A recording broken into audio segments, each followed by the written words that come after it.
యువతికి HIV blood ఎక్కించిన యువకుడు రాజు weds Rambai. అది ట్రెండింగ్లో సినిమా మనం చూస్తున్నాం. ఈ మధ్య అవార్డు కూడా వచ్చింది.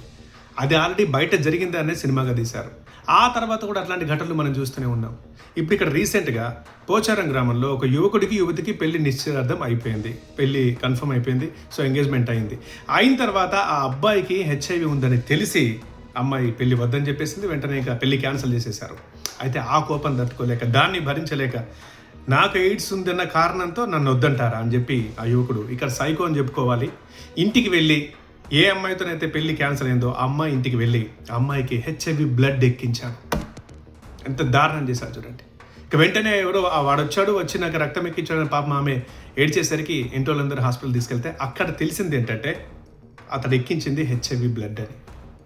ఎంత దారుణాలకు తెగబడుతున్నారు చూడండి. ఒకసారి ఇది వింటేనే మనకు ఒక్కసారి ఒళ్ళు గగురు పడుతుంది కదా. మరి జరిగిన వాళ్ళకి ఎంత దారుణంగా ఉంటుంది. ఈ మధ్యకాలంలో ఇవి ఎక్కువైపోతున్నాయి. అసలు ఇక్కడ ఒక డౌట్ ఏంటంటే హెచ్ఐవి బ్లడ్ అంత సింపుల్గా దొరకడం. మనకంటే రాజు వెడ్స్ రాంబాయ్ కావచ్చు, మొన్న జరిగిన ఘటన కావచ్చు, వాళ్ళు ఇంజెక్షన్ ఇచ్చిన వాళ్ళు కాంపౌండర్లు లేకపోతే నర్సులు. సరే, వాళ్ళకి దొరకడం కూడా తప్పే, దొరకొద్దు. బట్ వాళ్ళకి జస్ట్ యాక్సెస్ ఉంది. బట్ ఇప్పుడు అంత సింపుల్ అది ఇట్లా తీసుకొచ్చి అట్లా ఇచ్చిపోవచ్చా?